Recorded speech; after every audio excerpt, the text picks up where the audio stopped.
Assalamualaikum warahmatullahi wabarakatuh. Kami mahasiswa dari Prodi Ilmu Komunikasi Akreditasi A, Fakultas Bisnis Hukum dan Ilmu Sosial kelas A2 semester 2 akan mempresentasikan salah satu bab dari mata kuliah teori komunikasi, yaitu teori ekologi media. Sebelum saya menjelaskan tentang pengertian dari teori ekologi media itu sendiri, saya akan menjelaskan tentang sejarah dari McLuhan.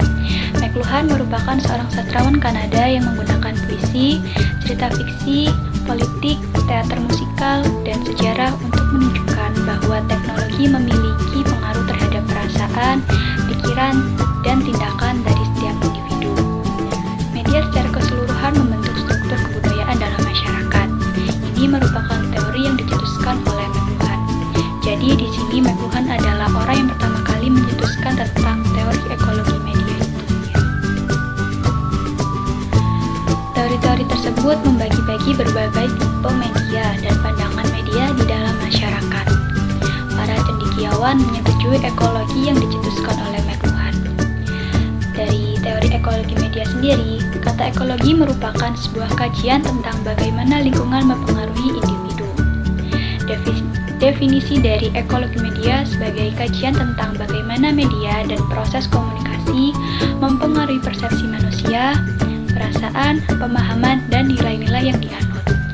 Teori ekologi media melihat media sebagai sesuatu yang masuk akal. Teori ekologi media merupakan salah satu usaha bidang komunikasi untuk memahami pengaruh media terhadap kebudayaan secara global. Teori ekologi media juga berpusat pada prinsip-prinsip bahwa masyarakat tidak lepas dari pengaruh dan teknologi itu sendiri yang akan tetap menjadi pusat untuk hampir semua lapisan dari masyarakat.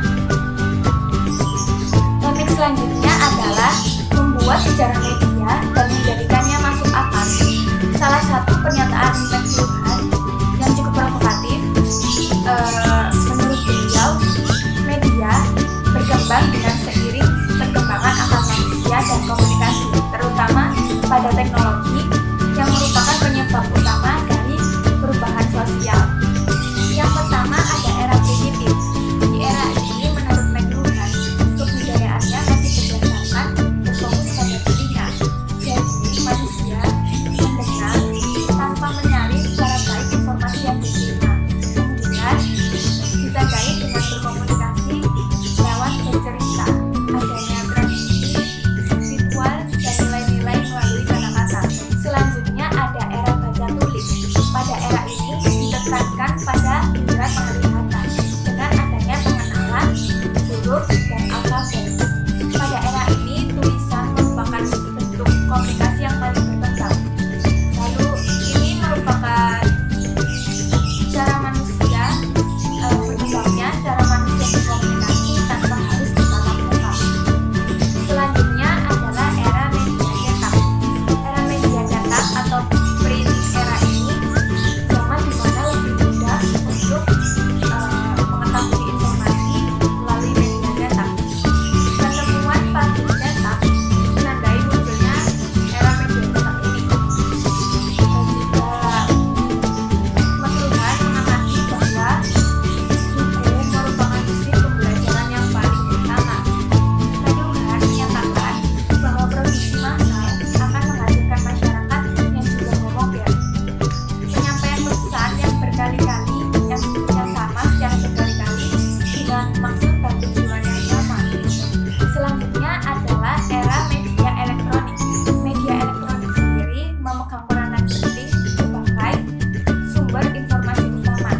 Era ini ditandai dengan kemunculannya telegraf, televisi, telepon, radio, dan lain-lain. Di era ini semakin berkembang karena manusia bisa memperoleh informasi melalui jarak jauh tanpa harus tatap muka. Ini juga disebut dengan istilah komunitas global. Dan pembahasan selanjutnya adalah tentang hukum media. Yang dimaksudkan hukum media di sini adalah pembahasan lebih jauh mengenai teori ekologi media yang berfokus pada pengaruh teknologi terhadap masyarakat. Untuk memberikan gambaran yang lebih menyeluruh tentang teknologi dalam kebudayaan kita, McLuhan membagi hukum media menjadi 4. Yang pertama adalah hukum media peningkatan atau engagement.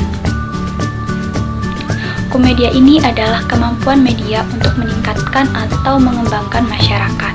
Seperti contohnya, telepon membantu percakapan jauh menjadi seperti percakapan tatap muka. Dan juga radio menyebarkan suara ke seluruh penjuru dunia, serta televisi yang mampu menyebarkan kata-kata dan gambar ke seluruh benua. Internet telah meningkatkan masyarakat dengan cara yang berbeda, dan informasinya sudah tersedia dalam dunia maya. Hukum media yang kedua adalah hukum media kekunoan atau obsolescence. Di sini yang dimaksud adalah media membuat sesuatu semakin lama semakin usang atau hilang dan ketinggalan zaman. Seperti contoh, televisi membuat radio mulai terlihat kuno. Meskipun masih banyak dari kita yang memutar radio setiap hari ketika berkendara, namun orang-orang banyak lebih memilih televisi karena mereka dapat mendengarkan suaranya dan juga mereka dapat melihat orang yang berbicara tersebut. Internet juga membawa kekunoan. Percakapan tatap muka menjadi ketinggalan zaman dengan munculnya internet. Bentuk komunikasi paling primitif saat ini sudah dapat dilakukan secara elektronis. Dengan menggunakan smartphone, kita bisa menghubungi atau berinteraksi dengan orang yang berada di jarak jauh dengan menggunakan aplikasi yang sudah tersedia di smartphone, dan juga kita dapat bertatap muka langsung dengan orang yang berada jauh dengan menggunakan video call. Hukum media yang ketiga adalah pemerolehan kembali atau retrieval.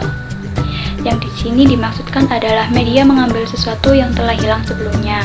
Misalnya saja ruang bercakap-cakap, mengabarkan bahwa elektronik menghidupkan kembali sebuah konsep percakapan sebelum adanya radio ataupun televisi.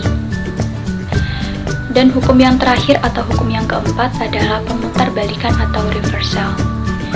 Yang dimaksudkan di sini adalah hukum media yang akan menghasilkan sesuatu yang lain ketika didorong sampai batas maksimal. Internet memiliki potensi untuk mengembalikan manusia menjadi seperti manusia primitif ketika mereka membahas mengenai laman sebuah daring atau berbincang di ruang percakapan antara satu dengan yang lain. Sebagai hasilnya, internet menawarkan kesempatan bagi mereka yang memiliki kekuatan dan mereka yang mencari kekuatan atau mereka yang mencari kelemahan. Selain McLuhan, ada dua tokoh pendidik, yaitu yang pertama Neil Postman. Neil Postman dikenal dengan penemuannya akan terminologi ekologi media pada tahun 1968. Karyanya yang paling berpengaruh adalah Technopology, The Surrender of Culture to Technology. Dalam buku ini, Postman mengemukakan hipotesis bahwa teknologi secara negatif dapat mengubah keadaan masyarakat. Postman juga mempopulerkan istilah teknopologi yang artinya kita hidup dalam sebuah kebudayaan di mana teknologi mendominasi pikiran serta perilaku kita. Tokoh yang kedua yaitu ada Joshua Meyrowitz.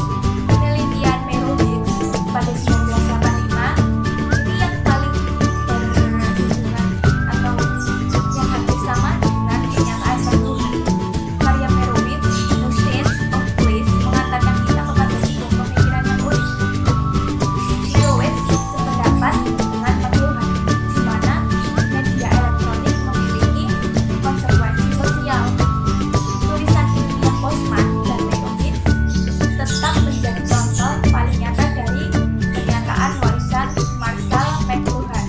Sebuah cendekiawan tersebut membawa panji yang dengan berani mengatakan bahwa media elektronik telah mengguncang peradaban barat dan nilai-nilai yang dianut. Sekian presentasi materi teori ekologi media dari kami. Kurang lebihnya kami mohon maaf dan wassalamualaikum warahmatullahi wabarakatuh.